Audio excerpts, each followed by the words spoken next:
but he allowed me to stay in there. Me and, maybe about 15 others, Right. Jay-Z and Beyonce being, two of the. Diddy offered a $50 million bond, surrendered passport, and proposed home detention, but the USDA deemed him a flight risk. Y'all, buckle up because things are about to get real messy. Apparently, Jay-Z and Diddy have been up to some seriously shady business for years, but now Dababy is stepping up to spill the tea, and it's wild. According to him, Jay's been using Beyonce to keep Diddy entertained at his notorious parties, all while they're running around doing who knows what behind the scenes. But with Diddy in some serious hot water now, all those dirty secrets are coming to light. Dababy's got the inside scoop, and you won't believe what he's about to expose. Buckle up, this one's going to be juicy. 1. Dababy on seeing Beyonce in a Diddy party. Dababy just dropped a bombshell, and it's a big one. He revealed that he personally saw and met Beyonce and Jay-Z at one of Diddy's infamous parties back in 2020. Yeah, that's right. This is fresh tea. And as you all know, if anything about Diddy's parties, you know that the vibe is shady at best. Dababy's revelation only fuels the rumors that Jay and Diddy were a lot closer than they've ever let on. But he allowed me to stay in there. Me and, maybe about 15 others, Right. Jay-Z and Beyonce being, two of the. Honestly, it raises some serious questions about what's really going down. People are already whispering that she might have been exploited in this twist power play between Jay and Diddy. We all know the kind of stuff that goes on at Diddy parties, and trust me, none of it is good. If you look at his recent indictment, you can see that majority of his S-work happened at those infamous parties. The indictment unsealed alleged that between 2008 and the present, Combs mistreated, threatened, and coerced women and others, and led a racketeering conspiracy that engaged in ST, forced labor, kidnapping, arson, bribery, and obstruction of justice, among other crimes. U.S. Attorney Damian Williams said, as alleged in the indictment, for years, Sean Combs used the business empire he controlled to essay and exploit women, as well as to commit other acts of violence and obstruction of justice. Today, he is charged with racketeering and ST offenses. If you have been a victim of Combs' alleged A, or if you know anything about his alleged crimes, we urge you to come forward. The investigation is far from over. Diddy's empire of manipulation and exploitation is finally crumbling, and it's all thanks to the brave victims who came forward. After years of alleged A, the walls are closing in on him. Authorities are making it clear Diddy didn't slip up on his own. He was brought down by the courageous voices of those who endured his darkest actions. These victims have been shattering the illusions of Diddy's impunity, exposing the truth behind his once untouchable image. Without their strength, this web of A might have stayed hidden forever. But now, the reality of his alleged crimes is about to be out in the open for all to see. Among his many jaw-dropping exploits, Diddy allegedly orchestrated what he called freak-offs. And no, this isn't just some sort of casual after-party. We're talking days-long S-marathons involving male S-workers, some of whom were reportedly transported across state lines just to be a part of the show. And if that's not bad enough, Diddy didn't just sit on the sidelines. He managed, directed, and even recorded these events. And that's right, he was right behind the camera, making sure it all went down as planned. But things got even darker because, you see, participation wasn't exactly optional. Diddy allegedly used violence, intimidation, and straight-up blackmail to make sure these freak-offs ran smoothly. If women didn't want to play along, he threatened to release those embarrassing tapes, or worse, cut off the financial support they relied on. And let's not forget his go-to move, distributing narcotics to keep everyone in line. His A wasn't just mental, it was physical too. Women were allegedly subjected to brutal attacks, from being punched and dragged to having objects thrown at them. These injuries weren't just bruises, they took days, even weeks to heal, and Diddy didn't operate solo. He had a whole team of enablers helping cover his tracks. From his security staff to his personal assistants, they were all in on it, arranging travel, booking hotel rooms, and doing whatever they could to hide the mess. They even worked to keep law enforcement in the dark, ensuring Diddy's shady business stayed out of the spotlight. Well, until now. Diddy is now facing some serious charges. We're talking one count of racketeering conspiracy, which could land him life behind bars, plus another count of ST by force, fraud, or coercion, the one that comes with a mandatory minimum of 15 years and could see him locked up for life. And if that wasn't enough, he's charged with transporting people for S-work, which could tackle on another 10 years. While these penalties are set by Congress, the final say will be up to the judge. Either way, the stakes couldn't be higher for Diddy, and it's safe to say he's looking at a long legal battle ahead. Combs was arrested in New York overnight after voluntarily traveling to the city, according to his attorney. The music mogul was taken into custody at the Park Hyatt Hotel in Midtown Manhattan and was being held at an FBI field office. On September 16, Agnifilo spoke to TMZ following the arrest of his client. saying, "We are disappointed with the decision to pursue what we believe is an unjust prosecution of Mr. Combs by the U.S. Attorney Office. He was an imperfect person, but not a criminal."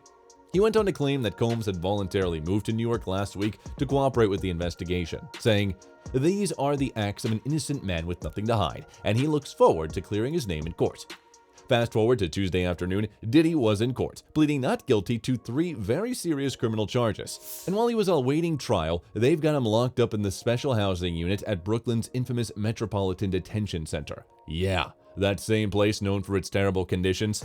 Interestingly, it's the same federal jail that previously housed R. Kelly before and during the trial of the disgraced R&B singer, who was sentenced to 30 years in prison for ST and racketeering in 2022. It should feel like home for Diddy, but his lawyer is doing the best he can to get him a bail. Sean Diddy Combs is due in court this afternoon for a bail hearing. The judge denied bail yesterday after he pleaded not guilty to federal racketeering and trafficking charges.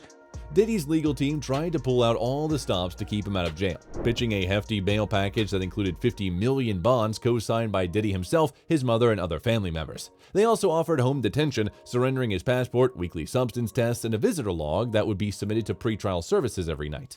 But Judge Andrew Carter wasn't having it. After hearing the arguments, he shot down the proposal, making it clear that Diddy's legal woes are far from over. I don't believe that counsel has the ability to control you, given the very significant concerns I have, particularly those of substance A and what seems like anger issues.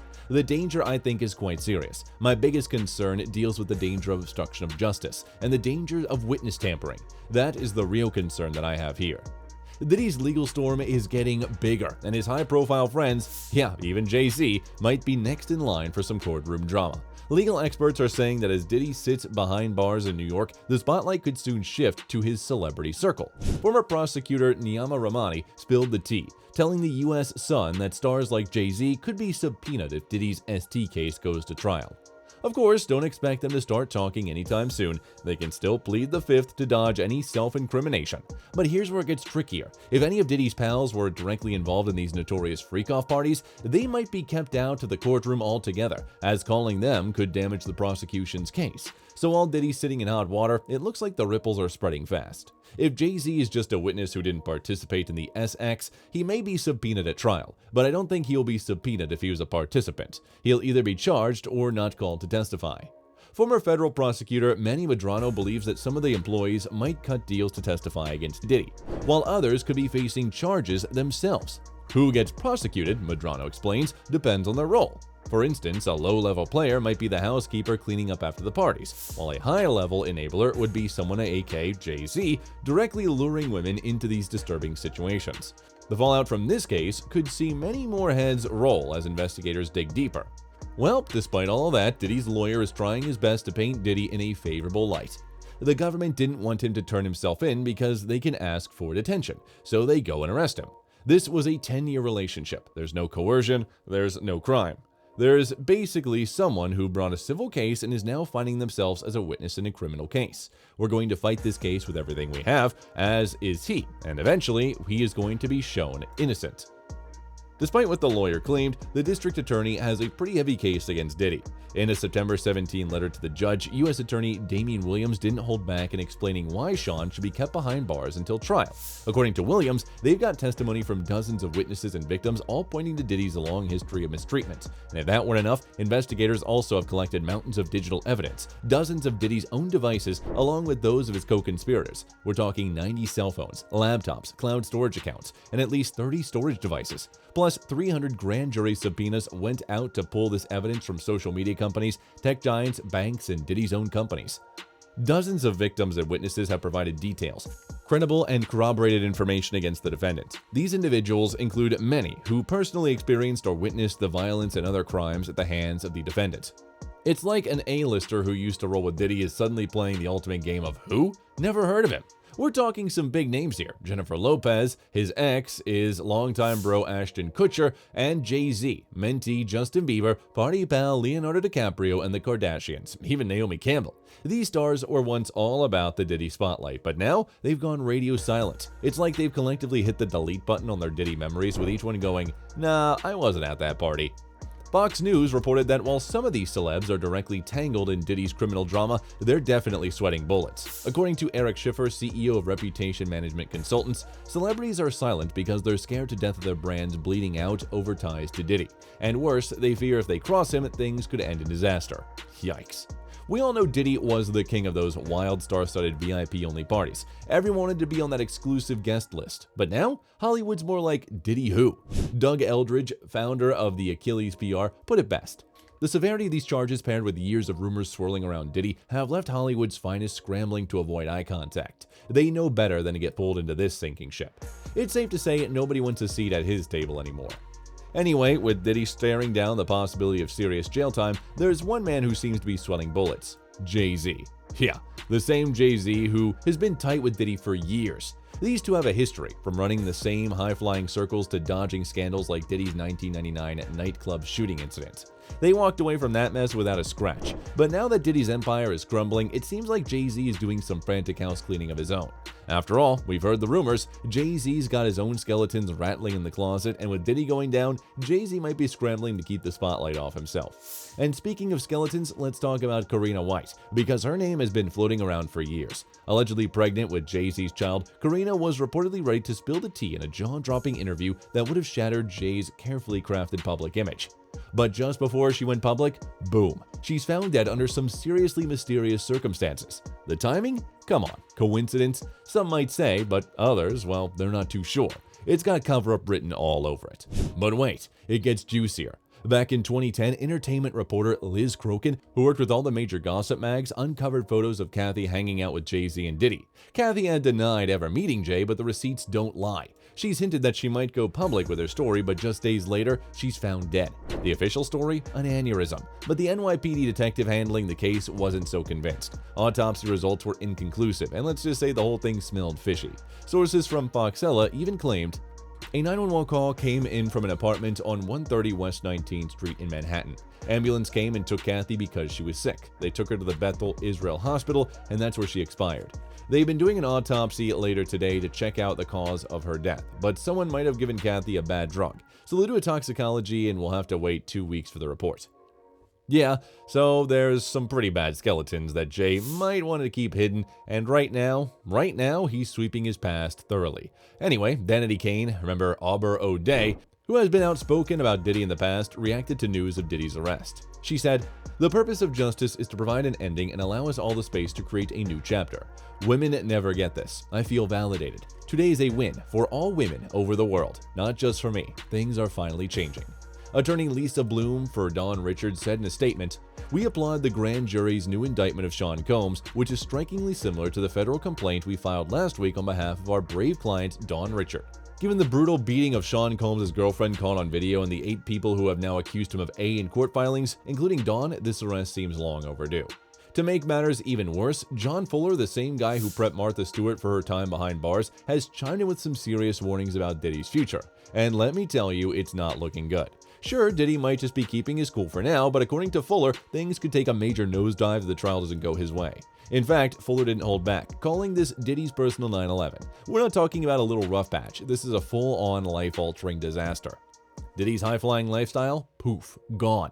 Now he's staring down some massive charges: ST, racketeering, and transportation people for forced labor. Yeah, you heard that right. And with no bond in sight, Fuller thinks Diddy might crack under the crushing weight of it all. Can you imagine going from a life of luxury and power to staring at the possibility of spending years behind bars? Talk about a reality check. According to TMZ, the 54-year-old rapper is holding up okay for now, but the real concern on his mind is his kids. Sources close to the family say Diddy's desperate to connect with them, even as everyone around him is still trying to wrap their heads around this massive scandal. They're all trying to stay strong for the kids, but let's be real, this has turned their world upside down. Well, fans aren't convinced one bit. That's BS. They are just saying that he's on suicide watch so they can keep him out of the general population in jail for his own protection. That's the only way they could explain that preferential treatment. Another added, "Nah, they just want to make sure no one in that jail tear his A up. They shouldn't try to protect him after what he did. They need to throw him in that cell like a normal person that did some ish wrong. If anything happens to him, then that's his problem. Don't pity him." That's it for today. See you in the next one. Goodbye.